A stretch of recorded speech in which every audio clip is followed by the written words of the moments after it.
හයි guys ඔයාලා දෙක තුලින් මේ චිත්‍රමිත අලුත්ම එපිසෝඩ් එකක ඉතින් මම අද ඔයාලට අරගෙන ආවේ ලංකාවේ ලොකුම මාපිල්ල විශේෂ වෙන නාග මාපිලා. මෙයා තමයි ලේ මාපිලා කියන්නේ. ඉතින් සමහරක් කට්ටිය බොරුවට කියනවා ලේ මාපිලා ඇවිල්ලා ලේ බොනවා. ඒවා නම් බොරු කතා. ඉතින් සර්පෙන් ලේ බොන්න බෑ.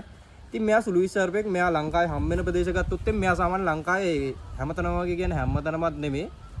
පහතරට වීලි කලාපේ, තෙත් කලාපේ, තොට අතරමැදි කලාපේ ඒ වගේ තැන්වල මෙයා දකින්න පුළුවන්. ඉතින් මෙයා සුළුයි සර්පෙක් කිව්වා වගේ මෙයා සාමාන්‍යයෙන් බිත්තර දාන 5-15 සංඛ්‍යාව දාන්නේ ගස් බෙනයක් ඇතුලේ. මෙයා දවල්ට ඉන්නෙත් ගස් බෙන ඇතුලේ. මෙයා සාමාන්‍යයෙන් එළියට එන්නේ නැති සර්පේ. මෙයා සාමාන්‍යයෙන් කියන මාපිල්ලෝ අතරින් සාමාන්‍යයෙන් ටිකක් විතර හොයාගන්න අමාරු සර්පේ. මෙයා ගැන ලොකුවට විස්තරයක් කියන්නේ නැහැ. ඉතින් මෙයා අල්ලගෙන ඉන්නේ. මෙයා පොඩ්ඩක් දඟ ඉන්න. මෙයා අතට අරගෙන තමයි වීඩියෝ කරන්න ගියේ. ඒ වුණාට මෙයා පොඩ්ඩක් ඇක්ටිව් වුණා එකපාරට.